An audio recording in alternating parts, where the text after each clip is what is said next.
Apakah benar seorang ibu tega menghabisi satu keluarganya sendiri? Dan apakah yang melatar belakangi kejadian tersebut?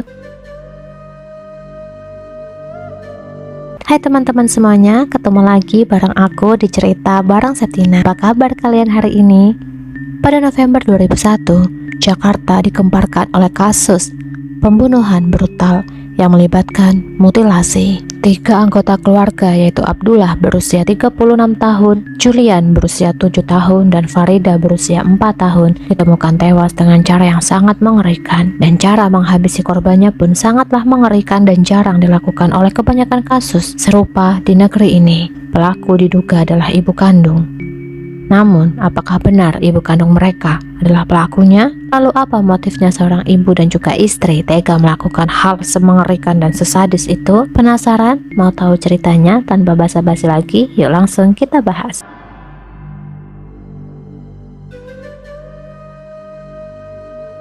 Sore hari di bulan November 2001, sekitar pukul 3 sore hari, wanita pengantar kue atau tetangga mereka mendatangi rumah Abdullah untuk mengantar kue, yang kue itu akan digunakan untuk merayakan ulang tahun Farida yang kelima. Hari itu seharusnya menjadi hari yang paling bahagia buat Farida dan keluarga, karena Farida akan merayakan ulang tahunnya yang kelima dan mengundang teman-teman di sekelilingnya.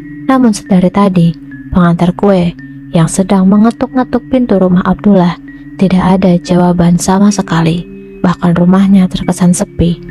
Padahal hari itu mereka akan merayakan acara ulang tahun anaknya.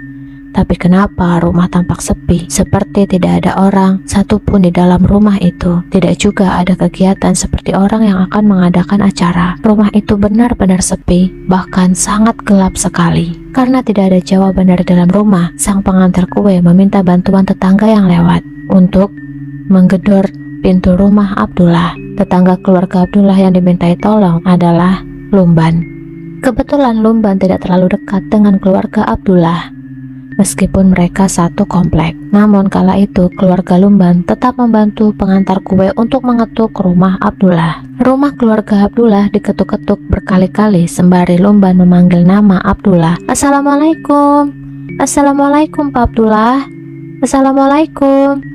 Sambil Lumban mengetuk pintu rumah Pak Abdullah, sesekali Lumban juga mengintip lewat jendela dan kaca rumah Pak Abdullah untuk memastikan apakah ada orang di dalam rumah tersebut atau tidak.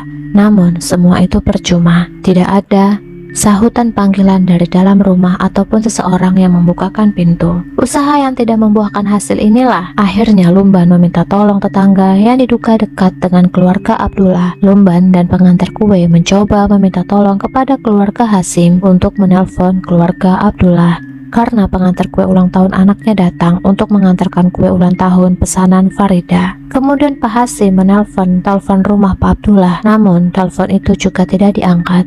Berkali-kali Pak Hasim mencoba untuk menelpon lagi dan lagi, namun juga teleponnya tidak diangkat. Kecurigaan mulai muncul ketika tiba-tiba Tessa yang mulai mengingat adanya keributan 3 hari sebelumnya. Sekitar 3 hari yang lalu, saya mendengar keluarga Pak Abdullah ribut besar bersama istrinya, kata istri Lumban. Mendengar cerita itu, Lumban dan Pak Hasim lalu curiga dan mereka bersama-sama mendatangi kediaman rumah Pak Abdullah. Sesampainya di rumah Pak Abdullah, Lumban akhirnya memutuskan untuk memeriksa rumah Abdullah. Ia menemukan bahwa mobil-mobil keluarga terparkir di garasi dan pagar rumah tidak digembok. Namun pintu masuk ke dalam rumah tetap dikunci, sepertinya dikunci dari luar. Lumban bersama istrinya yaitu Tessa dan juga Acan. Acan adalah seorang pemuda yang kebetulan berada di sekitar rumah Pak Abdullah, memutuskan untuk memeriksa masuk ke dalam kediaman rumah Pak Abdullah yang disaksikan oleh Pak Hasim. Mereka masuk ke dalam rumah Pak Abdullah dengan cara mendobrak pintu dan akhirnya pintu itu pun terbuka. Setelah berhasil mendobrak masuk pintu rumah Pak Abdullah, Lumban, Tessa, Acan, Pak Hasim masuk ke dalam kediaman rumah Pak Abdullah. Mereka mencari dan sambil mengatakan Assalamualaikum Pak Abdullah, Assalamualaikum, tetapi tidak ada Pak Abdullah ataupun anak-anaknya yang membalas pesan dari orang-orang tersebut. Bahkan rumah mereka dalam keadaan gelap gulita, tidak ada cahaya penerangan sama sekali.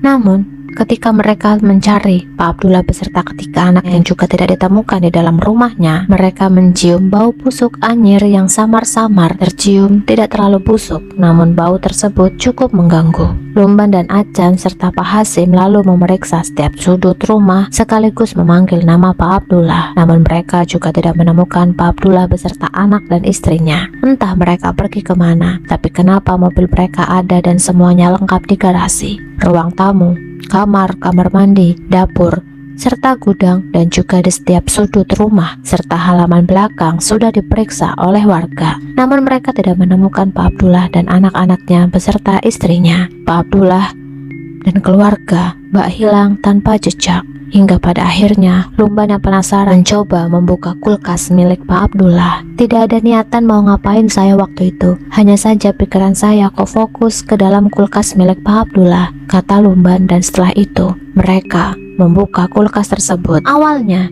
semua tampak normal, tidak ada hal yang mencurigakan.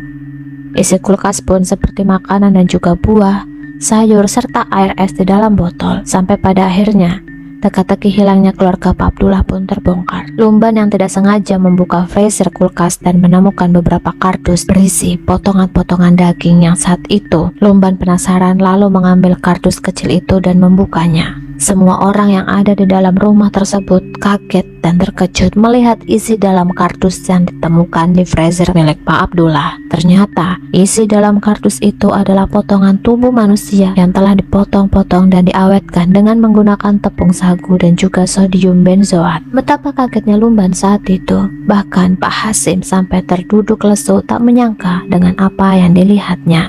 Lalu semua warga penasaran siapakah pemilik potongan tubuh ini dan kemanakah keluarga Pak Abdullah pergi kala itu. Karena ketakutan dan panik, lalu mereka melaporkan penemuan ini ke kepolisian untuk diselidiki. Milik siapakah jasad potongan tubuh manusia yang sudah dimutilasi yang disimpan di dalam kotak di freezer. Setelah penemuan potongan tubuh di dalam kardus, warga dibuat heboh dan ketakutan. Polisi segera turun tangan dan mulai menyelidiki. Saat dilakukan penyelidikan, kondisi TKP sangatlah bersih, tanpa adanya jejak yang bisa diidentifikasi. Bahkan polisi mengalami kesusahan karena benar-benar tidak ada sidik jari ataupun bukti yang ditinggalkan pelaku. Bahkan kasus-kasus pembunuhan seperti ini hanya bisa dikerjakan oleh orang yang sudah terbiasa melakukan kejahatan. Olah TKP berlangsung selama 2 hari. Selama itu juga tidak ditemukan petunjuk yang sangat signifikan. Pelaku tampaknya sangat profesional dengan tidak meninggalkan sidik jari ataupun jejak sama sekali. Hal ini membuat kepolisian kebingungan. Semua potongan tubuh yang ditemukan di freezer langsung dibawa polisi ke RSCM untuk dilakukan otopsi. Siapakah pemilik potongan tubuh tersebut? Setelah berminggu-minggu dilakukan otopsi, polisi mendapatkan petunjuk.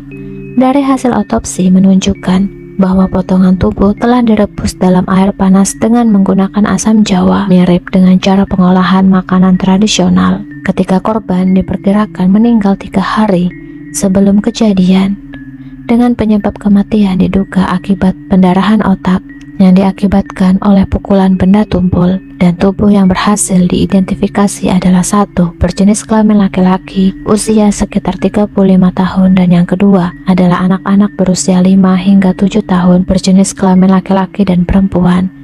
Dan dari ketiga korban yang ditemukan dan juga dilakukan otopsi, mereka memiliki DNA yang sama. Bisa disimpulkan korban adalah ayah dan kedua anaknya. Penemuan korban pun bisa disimpulkan, sepertinya ketiga korban tersebut adalah ayah dan kedua anaknya karena mereka memiliki DNA yang sama. Lalu polisi pun memastikan bahwa korban-korban tersebut adalah Pak Abdullah dan kedua anaknya. Lalu di manakah istri Pak Abdullah?